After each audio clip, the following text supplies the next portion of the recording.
Que nous avons besoin, avant toute chose, de stabilité. Nous ne pouvons pas être la cour des miracles de gens de gauche agités, qui se querellent, donc il faut revenir, la fureur de la campagne étant passée, à des choses plus stables, avec des règles fixes, qui ne changent pas tout le temps.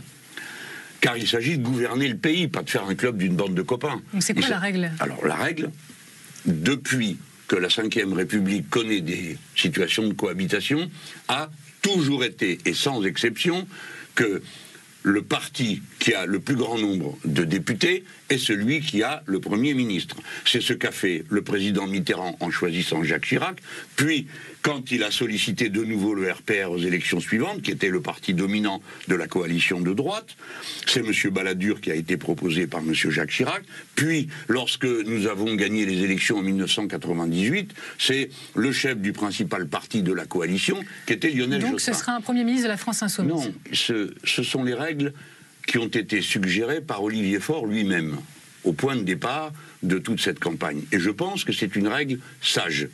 La deuxième, c'est le respect mutuel. C'est-à-dire qu'on ne peut pas, sans raison, sans cause, sans motif, dire pas lui, pas lui, pas lui, pas elle. Pourquoi? Il faudrait qu'il y ait des raisons d'une gravité singulière.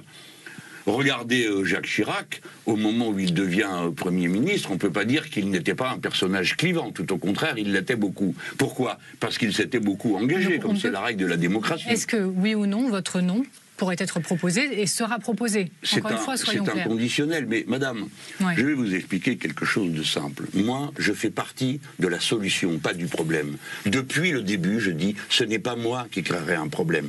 Souffrez que, quand on me pose la question, je ne dise pas, non, je ne m'en sens pas capable. Il y a à peine 2 ans, j'ai dit le contraire. Donc, je tiens cette position, mais j'ai dit, nous en discuterons, nous avons plusieurs candidatures à proposer, nous les Insoumis. Manuel Bompard, par exemple, j'ai déjà donné les noms, j'ai recommencé. Manuel Bompard, Mathilde Panot, Clémence Guettet, peut-être est-ce que j'en oublie d'autres. Mais il y a donc, les talents ne manquent pas. Et de toute façon, madame, pardon de vous dire que ce sera forcément une équipe. Là, on se concentre sur le responsable du gouvernement, le Premier ministre. Mais le Premier ministre n'est pas un petit président de la Ve République. Il est en charge de la composition de l'équipe gouvernementale. Il est en charge, comme vous dites. Il symbolise auprès des Français à peu près tout ce que vous êtes censé porter, votre méthode de gouvernement, le programme derrière, pour des jours et des mois et potentiellement des années, ce n'est pas rien. Donc, je ne vais pas vous dire que c'est rien. Hein. Donc, les noms que vous nous avez cités, potentiellement le vôtre, rien n'est arrêté. Non, parce qu'il faut qu'on en parle tous. Et donc, puis, ce sera un consensus? C'est plutôt de l'ordre du consensus, mais qui va faire la proposition naturellement? Ce sont d'abord les chefs de parti. Nous avons besoin de structures stables. C'est pas l'Assemblée générale où tout le monde y va, présente sa candidature, et puis on discute, et puis qu'est-ce que c'est que ça? Nous avons besoin d'ordre. Et je le dis, le mot, moi, ne m'a jamais posé problème de discipline. Je rappelle, il s'agit de gouverner le pays.